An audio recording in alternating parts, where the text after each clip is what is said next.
లక్ష్మణరావు గారు స్టేట్మెంట్ మీరు మొత్తం చదివారా? ప్రశాంతి రెడ్డి గారి వాయిస్ అందులో ఉంది అనేది కదా ఇప్పుడు రామకృష్ణ గారు చెప్తున్నారు. నేనైతే చూడలేదు, బట్ మీరు అన్న మాటకి నేను ఏకీభవించాను. ప్రశాంతి రెడ్డి గారు ఉన్నారు, ఆ ప్రొక్రూట్మెంట్ లీడర్ ఆవిడే.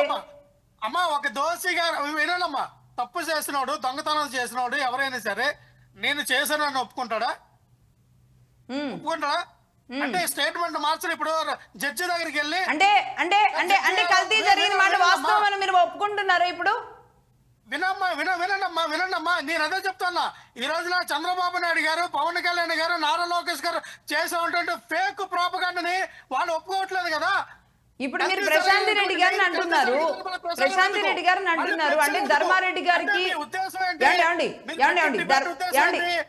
ధర్మారెడ్డి గారికి సుబ్బారెడ్డి గారికి తెలియకుండా ప్రశాంతి రెడ్డి గారు చేసే అవకాశం ఉంటుందా? ఏమండి వాళ్ళిద్దరికీ తెలియకుండా ప్రశాంతి రెడ్డి గారు చేసే అవకాశం ఉంటుందా? ఉందా? ఆవిడ స్టేట్మెంట్ ఉందని ఆయన చెప్తున్నారు. మీరు జడ్జిమెంట్ ఇవ్వడానికి డిబేట్ పెట్టారా?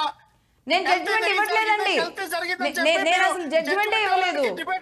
లక్ష్మణరావు గారు, నేను అలా జడ్జిమెంట్ ఇస్తే నేను మీ వర్షన్ తీసుకోను, మిమ్మల్ని ప్రశ్నలు అడగను, మీరు చెప్పిన దానికి ఏకీభవించను.